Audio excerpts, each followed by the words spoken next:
Cultural. Trilogy Institute, Universidade Livre Terapêutica em Línguas.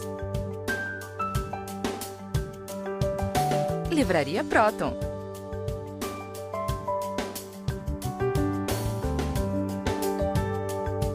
Instituto Kepp Pacheco de Ciência e Tecnologia. Boa noite, telespectadores. Estamos dando início a mais um programa Psicanálise Integral que trata sobre o homem universal. Eu gostaria de agradecer mais uma vez aos telespectadores que nos têm dado apoio e têm se interessado tanto por nossa iniciativa. E hoje teremos oportunidade, acredito, de responder a mais perguntas que nos foram feitas durante a semana. Dr. Kepp, boa noite. Boa noite. Eu gostaria que o senhor dissesse se o senhor quer que eu comece com as perguntas. Pode começar com as perguntas. Tá bom. Então, a Maria de Fátima Dantas tem uma filha adolescente com bronquite. Começou com 8 anos. Falaram que melhoraria com a idade, mas está piorando.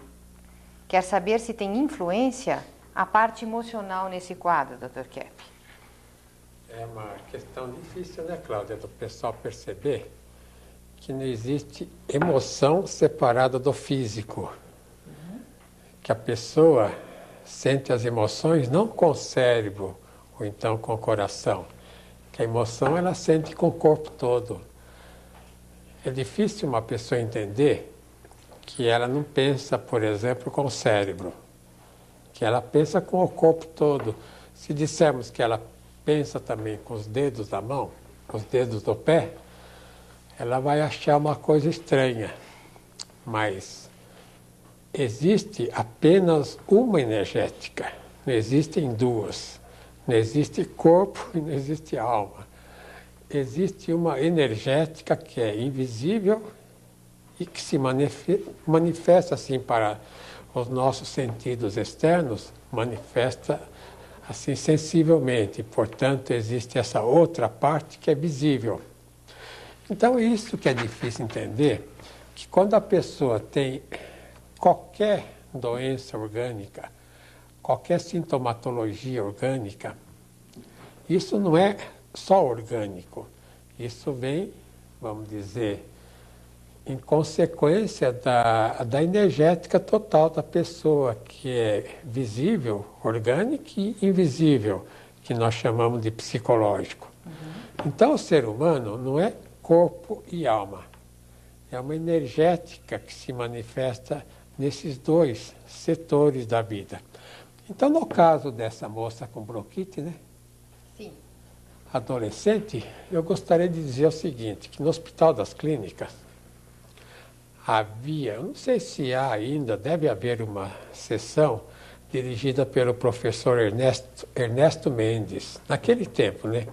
Agora ele deve estar aposentado. E ele me convidou para fazer sessões com 30 clientes que tinham bronquites e tinham sinusites e tinham problemas em geral no aparelho respiratório. E a clínica funcionava em caráter experimental, mas funcionava há muitos anos. E havia clientes lá que estavam com bronquite, com asma principalmente, há 15 anos ou até mais. E eram tratados assim de uma maneira orgânica, né? Claro, hospital, durante tanto tempo sem um resultado satisfatório.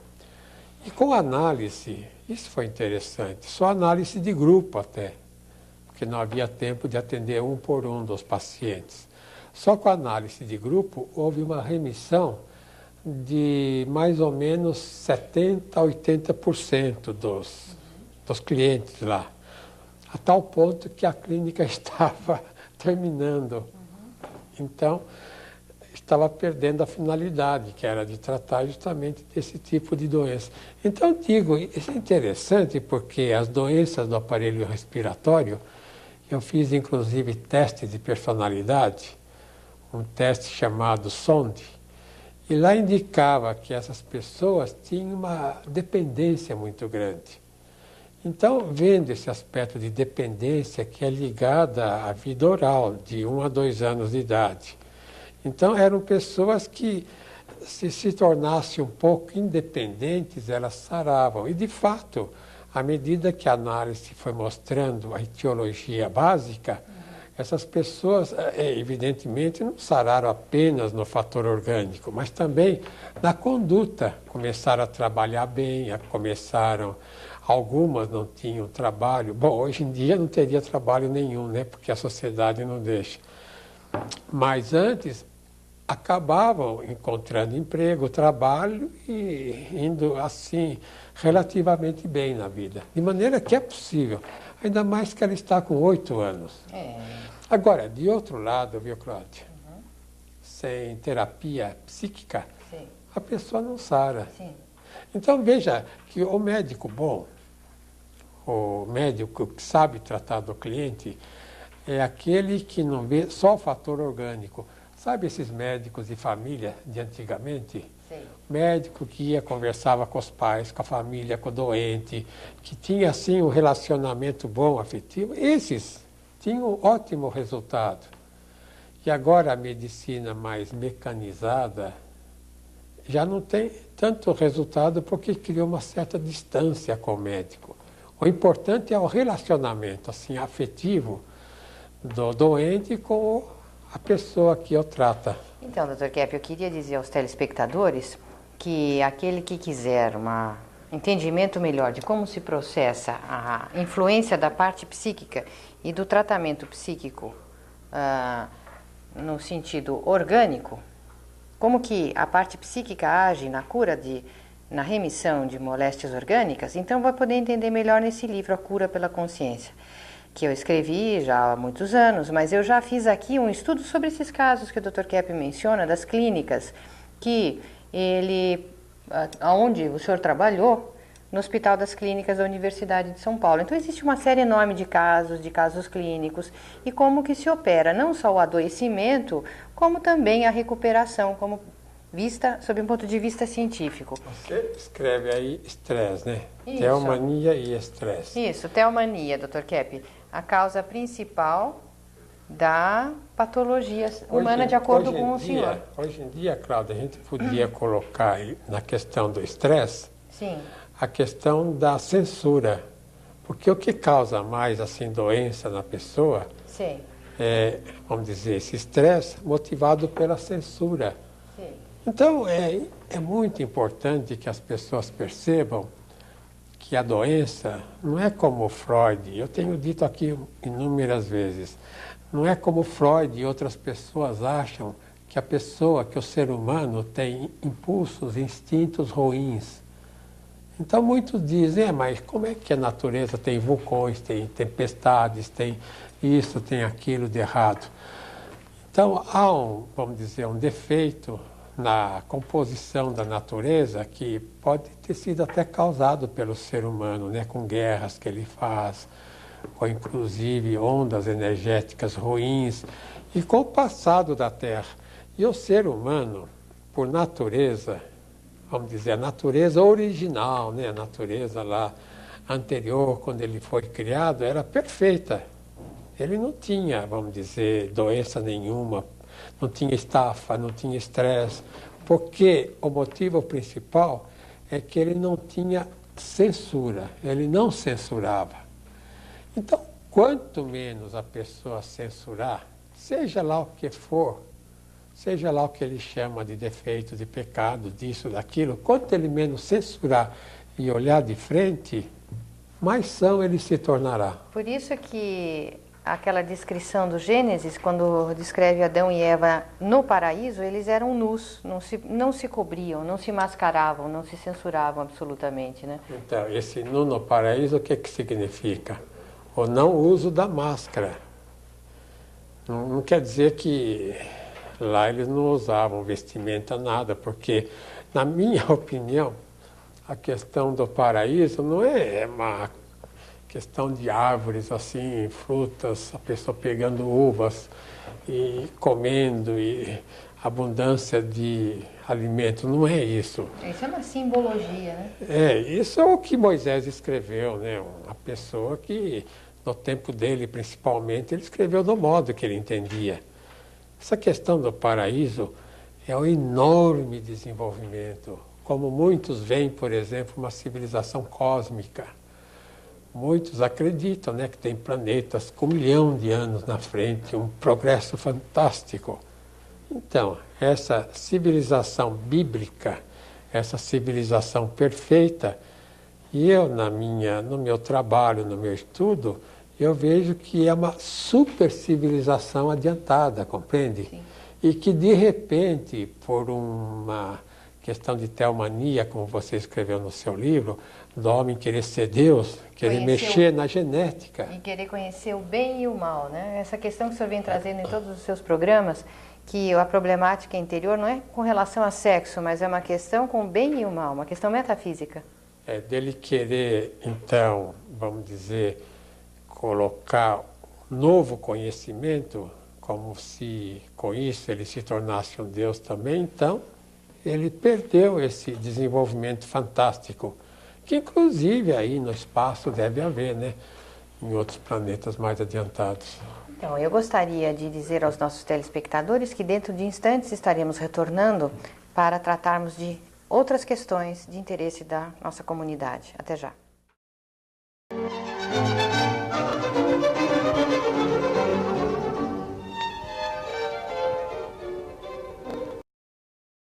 A key inversion in science. Always we are trying to extract energy from a material element. And its negative consequences. We provoke serious imbalances in nature. Corrected now with the Kepi Motors disinversion of physics. And we developed a way to have mechanical power with very little electricity. This will make a big change not only in energetic efficiency, but also it will bring better energy in homes because it's magnetic energy. The Kepi Motor. New technology for a new world.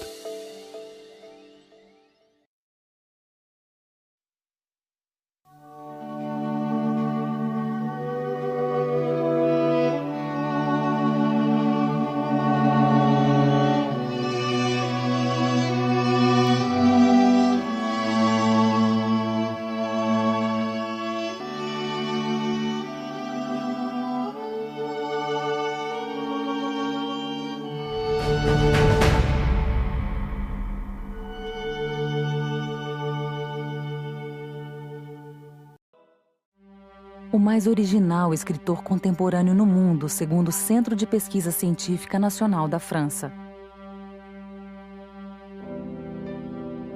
Nesses tempos de incerteza e conflito, surge um trabalho de extraordinária clareza moral, visão e esperança. O psicanalista e cientista social brasileiro, Norberto Keppe, escreve com sabedoria e autoridade sobre assuntos realmente relevantes, como curar as doenças, como a ciência invertida está destruindo a natureza e o que fazer em relação a isso, encontrando nossa espiritualidade, estruturando uma sociedade verdadeiramente justa. Em meio a mais de 3.000 livros publicados por dia no mundo, Dr. Keppe está entre os mais preciosos. Livros de Norberto Keppe, Ciência Trilógica, abrindo as portas para um novo mundo.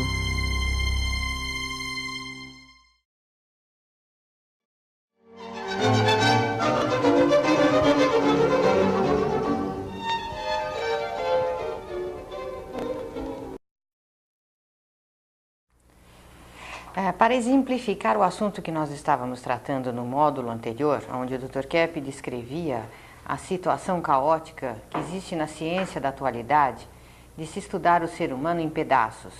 Então, um médico estuda o coração, outro médico estuda a cabeça, o filósofo estuda a filosofia, como a pessoa pensa, como ela raciocina, como a humanidade pensa e raciocina.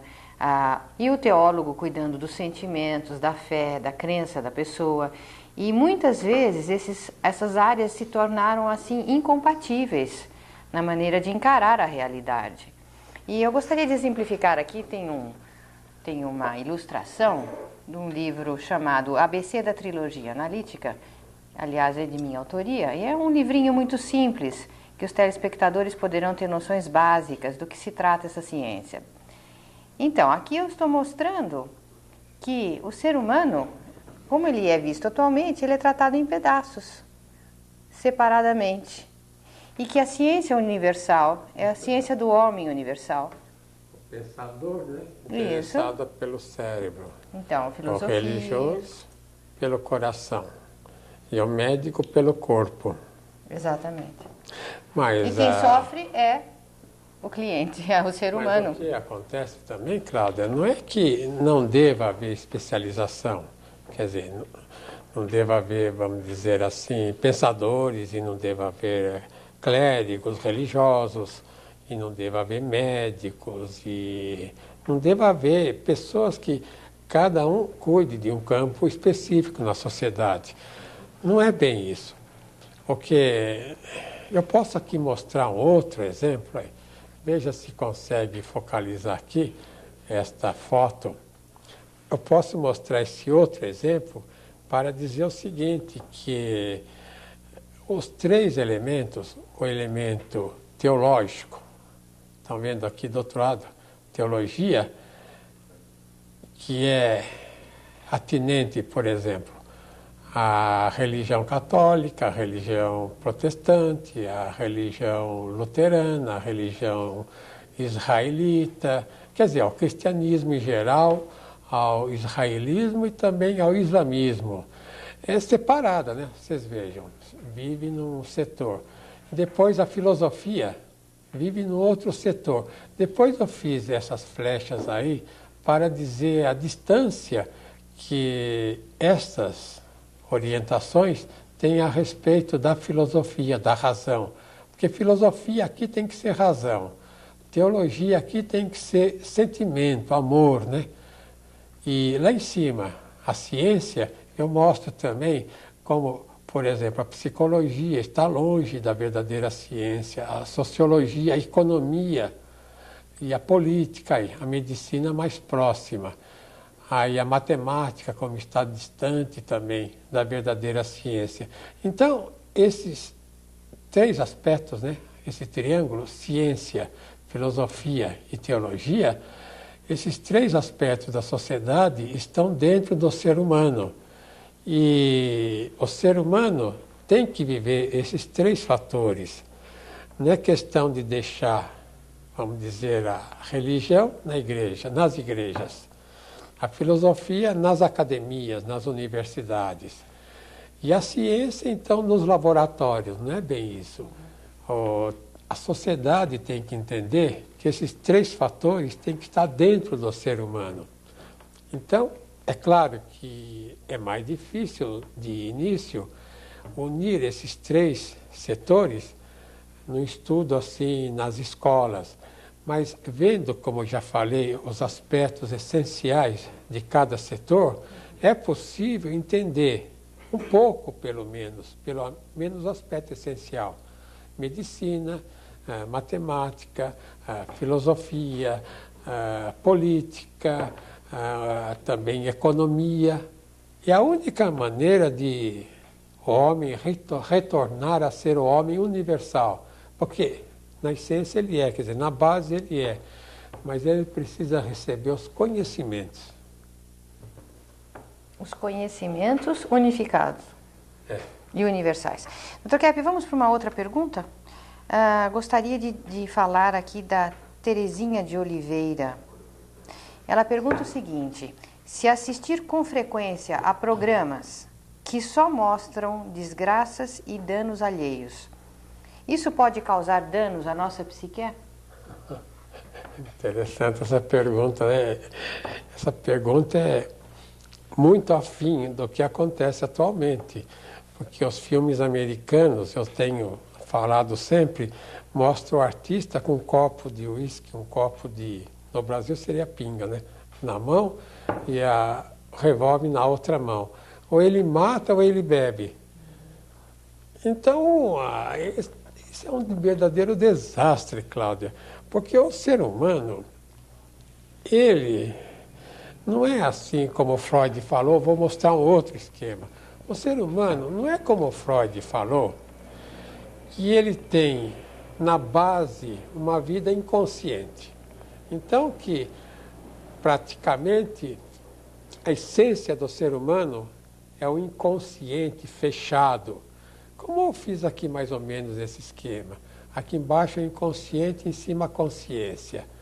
Esse inconsciente aqui que o Freud falou, não é isto que forma a consciência. Esse engano dele, ele inverteu. Este elemento inconsciente fechado aqui embaixo, é o elemento consciente que a pessoa não aceita e vai reprimindo, vai jogando lá para baixo e vai fechando. De maneira que, na psicanálise freudiana, o analista ele tenta tornar o inconsciente consciente. Não é isso.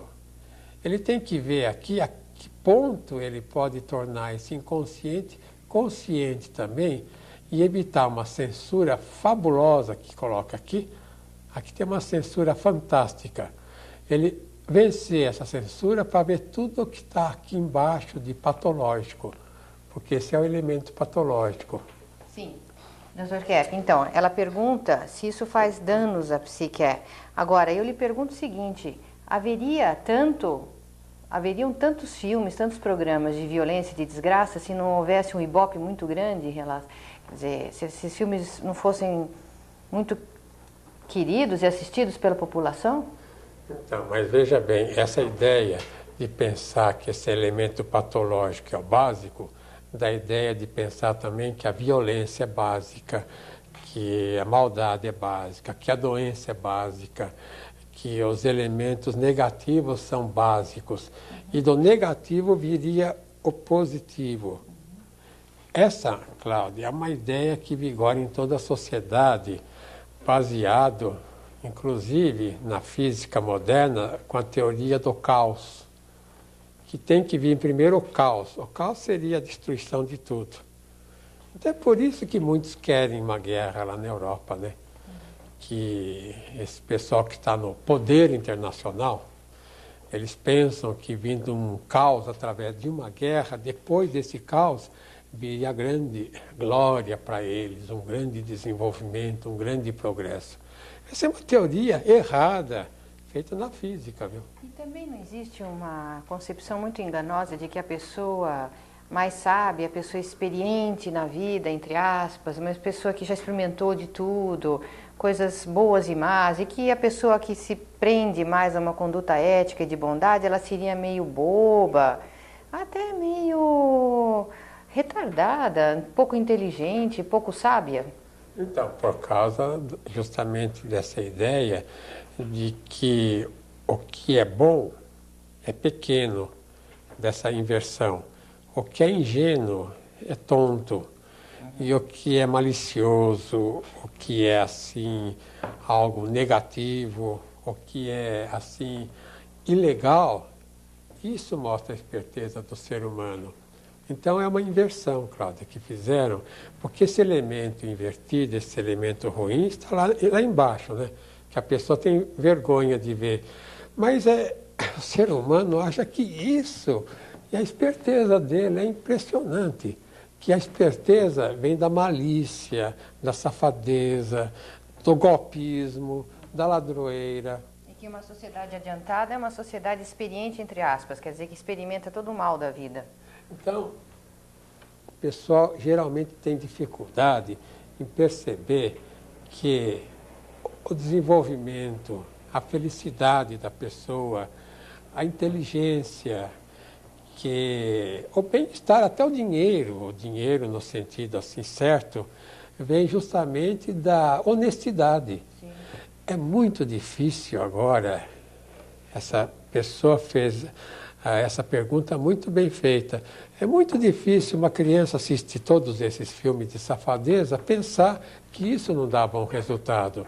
E não que a honestidade, e que cada, por exemplo, mentira que a pessoa faz, cada desejo assim de dar um golpe, cada desejo, cada atitude de roubar, porque o ladrão, né, ele pensa, mas eu vou roubar aquele bem do outro, pego para mim.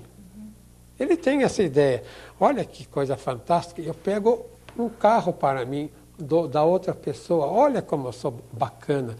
Mas ele não pensa que no interior dele, uma atitude assim invertida, causa um dano quase irreparável. Se ele não repara esse dano, ele tem imediatamente a inteligência, o sentimento lesado, tem a estrutura até física lesada. Então aí vem as doenças, aí vem o desastre, vamos dizer, social, vem todo o mal para ele. Kevin, mas isso é uma beleza, porque isso inclusive tem comprovação científica, né? Que a estrutura do ser humano só pode estar na beleza, na verdade e na bondade.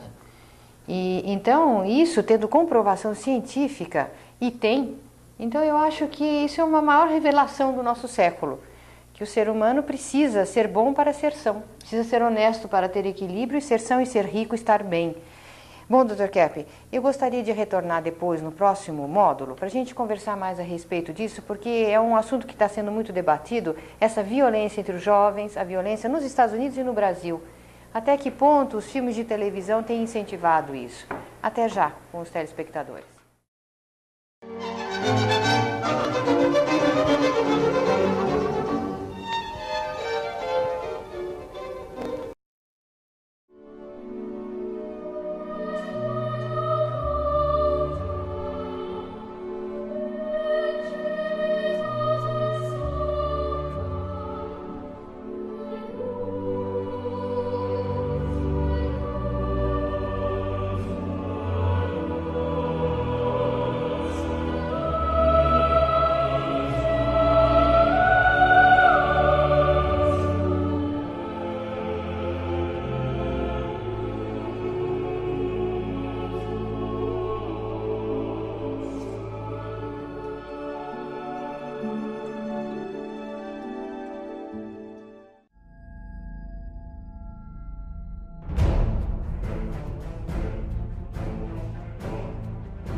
Este livro tem a finalidade de analisar o motivo pelo qual a espiritualidade foi colocada em plano secundário dentro da existência do ser humano.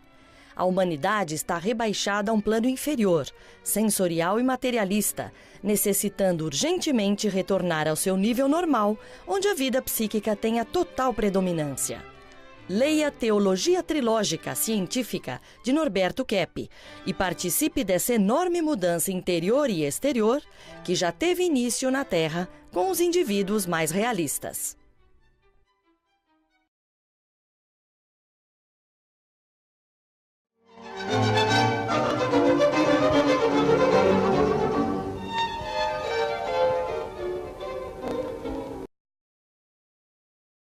Então, até que ponto, não é, os nossos filhos, as nossas crianças devem assistir a esses cartoons, a esses desenhos animados que trazem quase que 100% de violência dentro das nossas casas, e mesmo filmes de violência de toda ordem, e muitas mães se questionam, muitos pais até dizem, não, você deve deixar as crianças assistirem, essa é a realidade da vida, é importante que ele já vá aprendendo desde pequeno como o mundo é. Então, Dr. Kepp... Mas não é a realidade da vida. Isso que eu queria perguntar ao senhor, qual é o impacto que isso causa na psique de uma criança, considerando que uma criança nasce com uma natureza assim ainda mais boa, bela e verdadeira?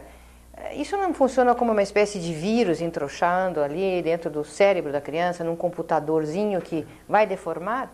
É um fator assim estranho que vai mudar até o DNA, né? O ácido desoxirribonucleico. Então, há uma mudança até na estrutura da criança e na estrutura do adulto que gosta disso. Porque tem um fato interessante, viu, Cláudia, que eu gostaria de apresentar até aqui na televisão. porque o pessoal estranha muito o que eu falo às vezes, né? Mas você veja bem, no programa passado, eu falei como é que o indivíduo ele nasce, por exemplo, no Brasil ele já nasce devendo 10 mil dólares. Então, bom, agora deve ser mais ainda, né? Porque a dívida está muito mais alta, deve ser uns 50 mil dólares. Então, um bebê nasce já devendo isso. Agora... Para banqueiros. Ele tem que ter dinheiro, quer dizer, os pais, né, a família, para ele poder comer, para não morrer de fome. Tem que ter dinheiro para ter uma casa, para ter um teto, para não ficar debaixo de uma ponte. Tem que ter dinheiro para ter roupa, senão ele vai viver como índio, né, pelado a vida toda. Então, a sociedade, né, é muito esquisita. Vamos dizer, a estrutura social. Você abre a torneira, então você recebe uma água e você tem que pagar uma água para os poderes, né, para a estrutura social, uma água que eles têm de graça da fonte. Então, o povo paga imposto. O imposto, um outro caso, um outro exemplo, o imposto faz construir estradas e hospitais e isso, aquilo. Pois bem, você então entra numa estrada para guiar um carro. Aquela estrada foi feita com o dinheiro que você pagou seus impostos e todo o povo pagou. Mas para usar a estrada você tem que pagar outra vez o pedágio. Então, se a sociedade é assim desonesta, se a estrutura social é desonesta, não digo aí que fulano de tal fez isso, que fulano de tal fez aquilo. Não é isso. Eu estou falando de que a estrutura em geral é assim, de exploração, de achaque. Então, se a estrutura é assim, o indivíduo da sociedade, ele vai pensar o seguinte: então, se eu pratico um assalto, eu estou fazendo diferente do que a sociedade faz. Se eu estou roubando, se eu estou cometendo um estelionato, eu estou fazendo diferente. Se eu sou delinquente, se eu faço um rapto. Eu dei até o exemplo, né? Se o indivíduo cobra 12% de empréstimo, ele vai preso. Se o banco cobra 12%, está dentro da lei. Então, essa questão de delinquência social vem muito porque lá de cima dá um mau exemplo. Eu não digo na sociedade brasileira, principalmente, mas nessa grande sociedade internacional, nessa estrutura neurótica que foi construída. Nós vivemos na Europa há muitos anos. Eu vivi 17 anos no exterior. Nós vivemos na Europa e nos Estados Unidos. Então, esse desespero do povo, essa angústia do povo, desde criança ele tem que ganhar dinheiro, ele tem que ter bens, ele tem que... E no final, o que ele ganha com o trabalho é muito menor do que o indivíduo que ganha agora com a especulação, né? Então, chegamos a uma situação interessante. O país é dependente de instituições particulares como os bancos. Exato. Agora, eu sei que o senhor escreveu diversas obras sobre esse assunto, Dr. Kepp, e eu gostaria de lembrar aos telespectadores que poderão solicitar um catálogo que lhes será enviado pelo correio para que vocês possam saber melhor das obras da Escola Norberto Kepp.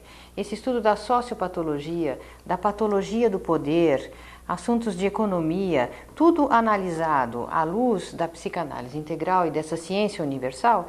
Agora, lembro, completando essa questão, quando eu era assim jovem, né, adolescente, eu morava em São Carlos, que é uma cidade do interior. Então, à noite, nós víamos assim no horizonte, tudo vermelho. E eu tinha curiosidade de saber o que era aquilo. Está queimando café. Eu falei, como queimando café? Torrefação? Não, são montanhas de grãos de café que queimam para não desvalorizar o produto. Porque o Brasil produziu naquela época, vamos dizer, 90 milhões de sacas, e só tem mercado para 60 milhões no exterior. Então, se tem tanto café, desvaloriza o preço. Então eu pensava, mas por que não dá, por exemplo, o que sobra para pessoas pobres, lá no Nordeste e tudo?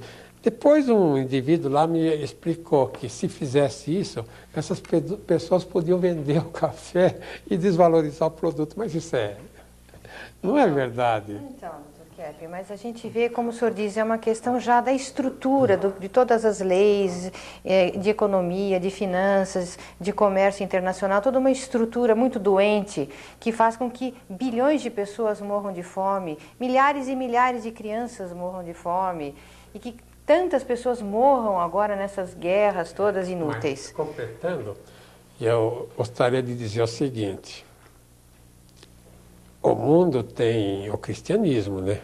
Sim. Cristo era judeu, nasceu na Israel e continuou o trabalho na religião judaica, trouxe novos conceitos e a religião que ele deixou se chama cristianismo. Não importa a igreja protestante, a igreja católica ou luterana. Então, ele colocou o seguinte: amai-vos uns aos outros. Tanto ele fala isso, como outras religiões, a religião israelita fala, a religião islamita fala, a filosofia budista, porque Buda não fundou religião, é mais uma filosofia.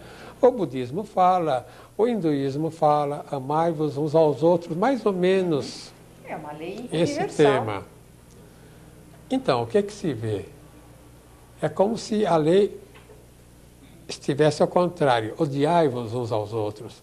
Como aquele Thomas Hobbes, né? Hobbes falou na Inglaterra, que o ser humano é lobo para outro ser humano. Então ele quis dizer isso. E nesse sentido a filosofia inglesa foi muito boa, porque mostrou que debaixo dessa aparência eu posso estar falando muito bem, meus irmãos, posso ser até um pregador, um orador, um filósofo, um cientista, aconselhar o bem, fazer o bem. Mas atrás dessa máscara que a gente mostra, o que será que existe, né? Então, isso vem muito na educação, viu, Cláudio? O pai fala para o filho: meu filho, você tem que fazer isso, mais isso, mais isso. Agora, se ele, o pai, a mãe, os professores, os superiores não fazem aquilo que ele fala, é porque o menino, a menina, faz aquilo que eles não falam. Porque o que ele fala é uma máscara, mas o que ele faz, lá no fundo, é o que o filho segue, é o que o aluno segue, é o que as pessoas que estão aprendendo na educação seguem. Então, essa importância, viu, Cláudia, do Freud, quando eu mostrei aqui o esquema, que o que vale é aquela vida interna lá, inconsciente, onde estão os maus sentimentos, isso que a pessoa tem que ver. Então é isso que o analista tem que mostrar. E não uma questão como depois o Freud se enganou, de questão de sexo, que não leva a nada. Então, doutor Kepp, a Silvia, que fez uma pergunta dizendo que ela perdeu o emprego, depois de um mês engravidou, após ter o bebê entrou em depressão, agora o bebê está com 9 meses, faz faculdade, não consegue emprego. Então, ela pergunta o que ela deveria fazer para se reequilibrar. Eu acredito, doutor Kepp, que o senhor já falou tantas coisas aqui agora sobre a doença da organização social, que uma pessoa, então, fica nessa situação. E agora, precisaria ver também os motivos interiores dela, para ela, sabendo que a sociedade é tão difícil, tão doente, facilitar para si mesma uma situação assim. Como, ou inconscientemente estaria... Cada caso é um caso, como se fala. Então teria que ver o que ela sente agora, quais são as tendências que ela tem. Ela pode ser uma pessoa depressiva, que agora com o filho que ela tem, que devia ser mais contente, mais alegre, então isso causa para ela uma dificuldade em ela reconhecer que, por exemplo, tem uma tendência muito depressiva, muito para baixo, muito destrutiva. Você sabe, Cláudia, que a mulher em geral, ela traz já na natureza, nos genes dela, ela traz assim elementos muito assim para baixo, que chamam masoquistas. Sim. de elementos autodestrutivos. Então, quando tem um filho, em vez de se alegrar, quer dizer, mais uma criança para o mundo, é filho dela, então muitas das mulheres caem numa depressão profunda, não porque o filho produziu a depressão, mas porque ela não quer ver que ela é muito destrutiva. Então isso também estaria ligado à inversão, né? Que o senhor estava se referindo há pouco, nos blocos anteriores, que a pessoa, diante de um bem, ela tende a se deprimir ou a ver aquilo como um ônus na vida dela. Eu gostaria, então, de dizer aos telespectadores que dentro de instantes vamos retornar com mais um bloco do nosso programa dessa noite. Até já.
Este é um estudo da história da civilização à luz da psicopatologia. Uma análise dos motivos que levaram teólogos, cientistas, filósofos a organizarem, muitas vezes, sistemas contrários ao verdadeiro bem-estar para o ser humano e a humanidade. Em O Reino do Homem, Norberto Kepp faz uma análise científica da ciência, filosofia e teologia, desde a civilização oriental antiga até os dias de hoje. Uma obra fundamental para quem deseja ter uma compreensão universal do ser humano e da humanidade. Um lançamento da editora Proton Limitada. www.editoraproton.com.br. Telefone 11 30 32 3616.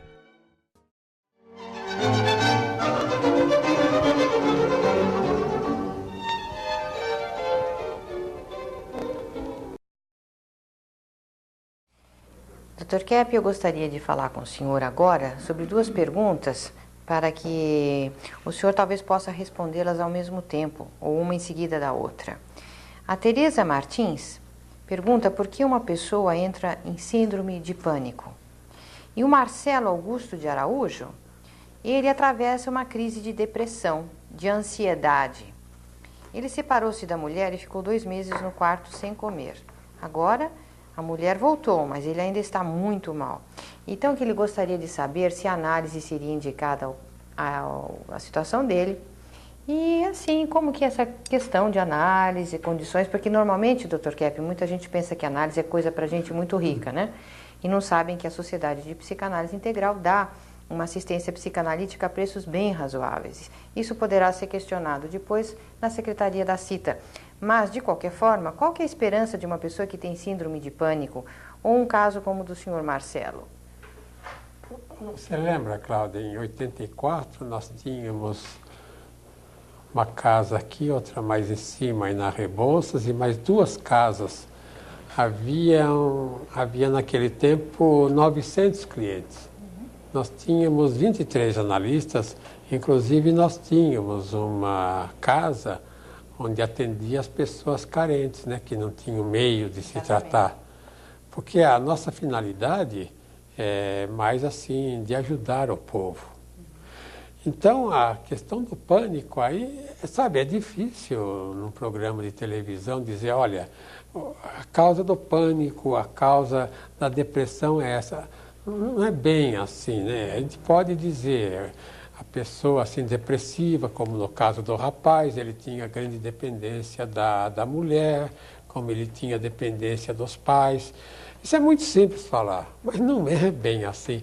Porque, sabe, Cláudia, na televisão pode haver uma explicação assim intelectual, Mas no tratamento, o que vale é a energia que transmite o analista no cliente, no sentido de fazer com que ele amadureça e ele amadurecendo entenda então os problemas que ele tem. Então é a seguinte questão: a pessoa, para ver o mal que tem, para ver a depressão, a paranoia, a angústia, etc, etc, ele tem que já ter saído daquilo.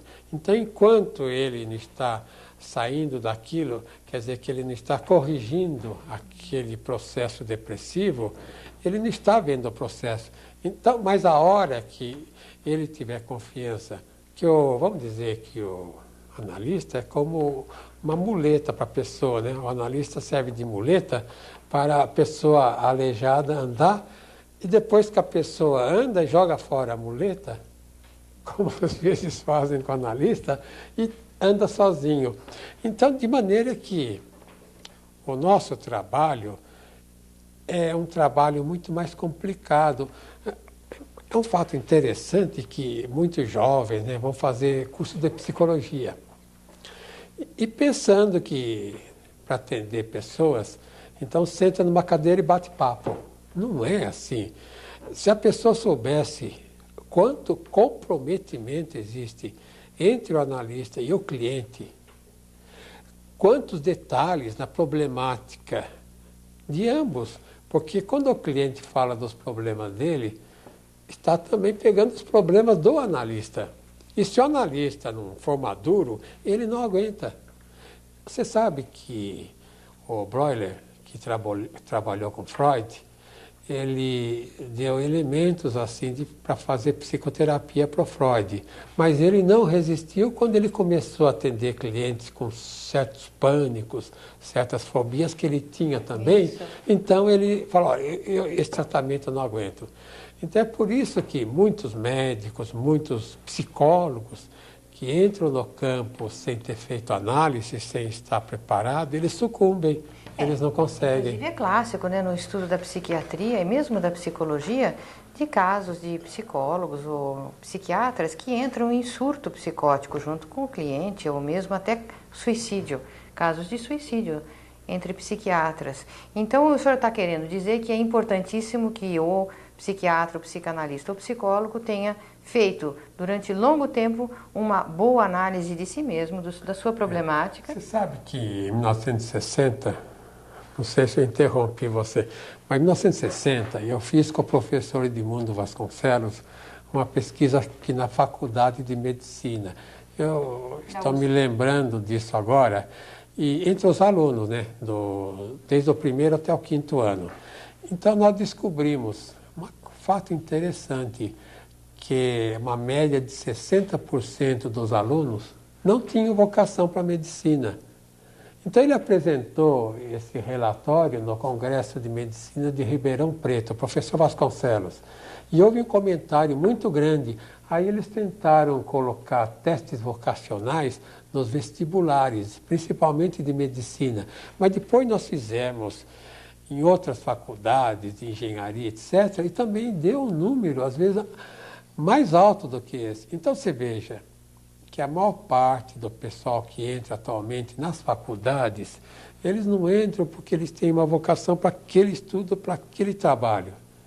A maior parte entra para ser doutor, para ganhar dinheiro, pensando que o dinheiro vem como vem na especulação, né? Jogam os papéis e, se tiver sorte, a roleta das bolsas pode reverter em dinheiro para ele mais tarde e de repente ele ficar rico. Não é assim, não, viu?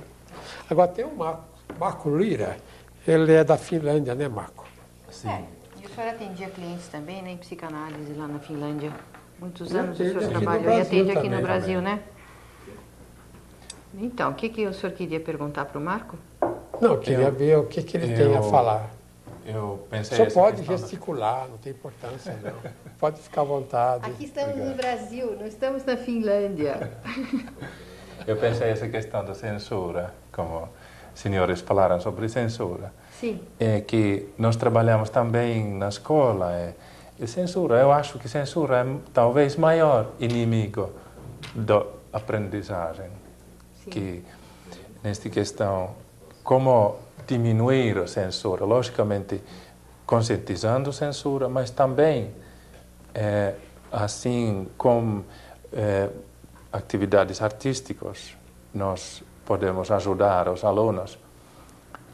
Por exemplo, a arte tira, né? Muita censura da pessoa. Isto, porque a pessoa começa a ter mais contato com o sentimento dele, também com a intuição. Então, a pessoa sai desta questão deste mundo de dinheiro e superficialidade, mas ele começa a mais sentir o que ele pensa, o que ele sente mesmo. Também usando, por exemplo, teatro nas aulas. Pessoas muito inibidas, eles têm como expressar si mesmo. Que nós fizemos, por exemplo, uma brincadeira que o Bill Clinton chegou ao Brasil. Outros alunos fizeram perguntas para esse Bill Clinton. Então, todo mundo, todos esses alunos jornalistas, alunos regulares, mas brincamos que somos jornalistas, eles que ficaram... perguntas que eles... Eles queriam saber o que o Bill Clinton pensa sobre o Brasil, como que os Estados Unidos podem ajudar o Brasil. Então, esse Bill Clinton, aí ele respondeu, mas todo mundo ficou como vibrando, querendo saber o que esse Bill Clinton pensa, mesmo que era só uma brincadeira. Sim, então, uma teatralização ali na situação, né? Que isso dá mais meios para pessoas expressar seus sentimentos e pensamentos. Mas, é claro, é um teatro que fizeram um tipo de psicodrama, né, do Moreno. Isso. Mas nenhum teve a ideia de dizer o que nós pensamos do Bill Clinton. Nessa brincadeira, ninguém tinha coragem de falar, mas na próxima aula... Poxa, mas não tem nenhum FBI aqui olhando a aula, né? Não. Vocês podem falar à vontade. Não. Mas o que o senhor pensa do Bill Clinton? Eu penso como poderíamos dizer que ele provavelmente, ele é mal orientado, esse Bill Clinton, que eu não acredito até que essa pessoa, Bill Clinton, teria toda essa maldade, mas eu acredito que ele tem atrás dele uma estrutura que está dirigindo o que ele faz. Assim porque que eu penso. O senhor é europeu, né? E está, afinal de contas, em perigo de guerra à Europa, né? Sim. O seu país, inclusive. Pode ir lá espalhar. A situação é muito perigosa. Eu acredito que no caso também de um presidente de um país, qualquer que seja, né, ele teria o dever de analisar as questões inconscientes da personalidade, aspectos destrutivos do inconsciente que se manifestam a todo vapor numa situação dessa, né? Então. Você sabe, Marcos, o povo finlandês é um dos povos que, na minha opinião, melhor entendeu o meu trabalho. O senhor não está de opinião? Sim, eu concordo. Porque lá parece que pessoas estão assim, eles estão muito censurados, então eles diminuem a vida, eles não têm mais vida, eles não querem viver por causa da censura. Então, o seu trabalho dá assim visão para o interior do ser humano, assim que a pessoa começa a ter mesmo contato da vida, que ele tem vida, só que está escondido. Então, eu acredito que essa mensagem é o que os finlandeses realmente aceitaram. Eu gostaria, então, de dizer aos telespectadores que essas noções que são transmitidas aqui na nossa televisão comunitária são noções que são de utilidade para pessoas de todos os povos, de todas as idades, e que essa ciência ela é aplicável a todas as dimensões da vida social, né? Então, nós temos muitas palestras que são abertas ao público na nossa sede, né? Avenida Rebouças, 3.819. E também a fazerem suas perguntas que serão respondidas na próxima semana. Até lá!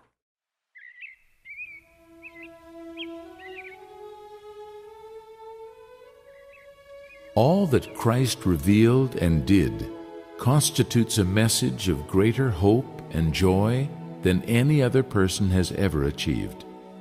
Wherever he went, he cured illness, forgave sins, and showed the beauty of the kingdom of heaven. He did not condemn a single person. In fact, he became irritated by the behavior of the hypocrites who disturbed the lives of their fellow beings. His principal work was in showing that God is good and loves all men as his children. And the main reason for his existence on earth was to lead mankind to well-being and happiness. He taught that existence is the greatest of all gifts, and that God acts exactly like a father who takes pleasure in putting all of his riches into the hands of his children. God is the most joyful being who exists. To see this, we have only to observe the murmur of the streams, the sighing of the wind in the trees, the graceful flight of the birds, the radiance of the sun, the music and the perfume that emanate from the forests, the clouds sailing happily across the sky, and especially this incredible creation that develops almost without limits, foretelling of another in which there are no restrictions. Christ spoke to us as God. We must speak to him as human beings. He spoke of the one who gave us all love, life, and eternity. We must speak not only of our complete gratefulness for truth, beauty, and goodness, but especially of our profound gratitude for everything he has done for us, because he has shown that he appreciates any attitude of ours that draws us nearer to him. All existence is a true dream of love, as is life itself, for it was born out of an act of God's affection, which is feeling, love. That is what our life is.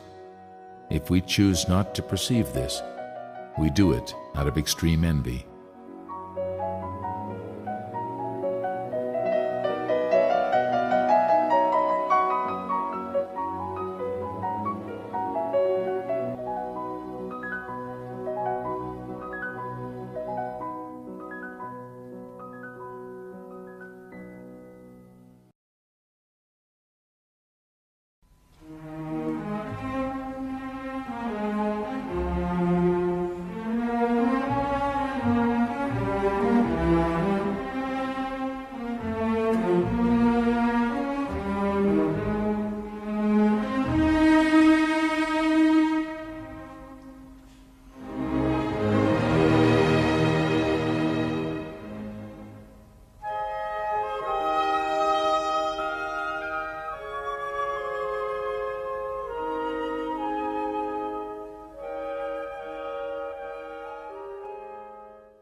Quem vem que não tem. Some Atitudes. Faça a diferença. Uma vida melhor depende das suas escolhas. Você pode escolher comer ou se alimentar. Você pode escolher andar pouco ou andar mais e aproveitar o caminho. Você pode escolher colocar muito sal ou sentir o gosto real dos alimentos. Você pode escolher se cuidar depois ou começar agora. Prevenir a hipertensão é uma escolha. Só depende de você. Saúde é bom saber. Quando uma pessoa é hipertensa? Quando a pressão arterial está acima do limite considerado normal, que na média é 12/8. A hipertensão ou pressão alta tem sintomas? No começo não tem sintomas. Por isso, é importante medir a pressão sempre. Se você tiver dor de cabeça, sangramento pelo nariz, tonturas, cansaço, procure uma unidade de saúde. Para ter saúde é preciso se cuidar e se prevenir. Ministério da Saúde. Brasil, um país de todos. Design Rodas. Precisou de balanceamento e alinhamento? A Design Rodas está pronta para atender. Localizado na Avenida Atibaia, número 105, no bairro Jardim Atibaia, a Design Rodas trabalha também com todas as medidas de pneus e com rodas nacionais e importadas. Agende seu horário pelo telefone 11 4418 2865. Design Rodas, referência na cidade de Atibaia.